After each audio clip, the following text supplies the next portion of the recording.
collègue Nicole Bonnefoy.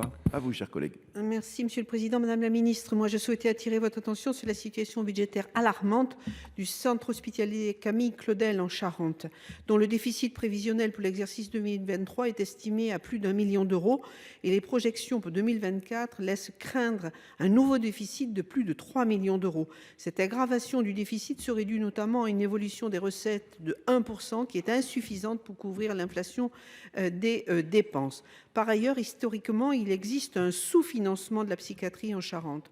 En effet, la Nouvelle-Aquitaine consacrerait en moyenne 175,10 euros par habitant contre 146,20 euros par habitant en Charente. L'écart serait donc de 28,90 euros par habitant, soit un manque important pour le département de la Charente, alors que les besoins en soins psychiques sont bien réels.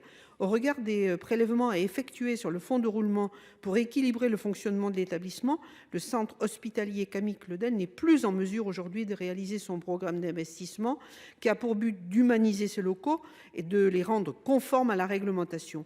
Pour toutes ces raisons, les instances du centre hospitalier Camille Claudel demandent que la dotation annuelle de financement perçue soit mise au niveau à minima de la moyenne régionale et qu'une aide à l'investissement d'ampleur soit attribuée pour répondre à la mise aux normes imposée par l'État.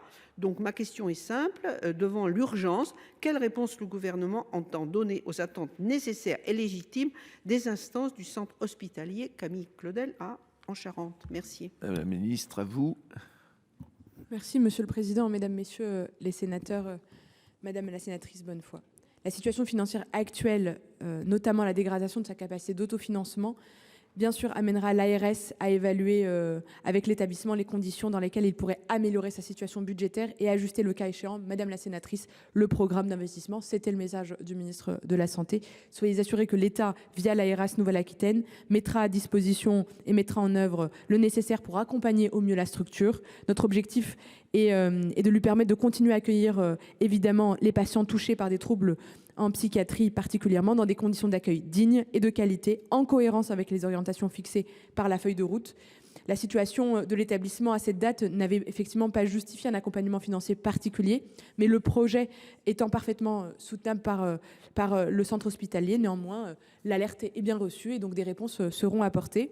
Effectivement, Madame la sénatrice, parce qu'à l'époque, mais vous l'avez dit, le centre hospitalier Camille Claudel a annoncé un déficit prévisionnel sur toutes ses activités confondues de plus de 1,15 million d'euros.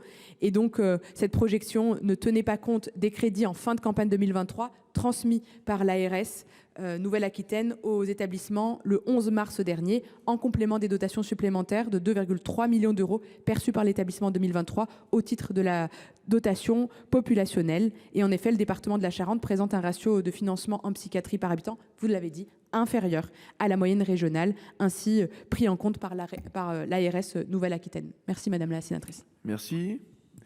Pour 25 secondes. Oui, Madame la Ministre, cet établissement charentais est aujourd'hui arrivé au bout des efforts à fournir, vous l'avez dit, et des économies à réaliser. Certains bâtiments et des équipements sont vétustes et nécessitent de manière urgente, pour éviter un drame, une mise aux normes. Le manque de personnel est également lui aussi criant. Donc j'espère que vos annonces seront à la hauteur des attentes des personnels et des malades. C'est majeur pour cet établissement.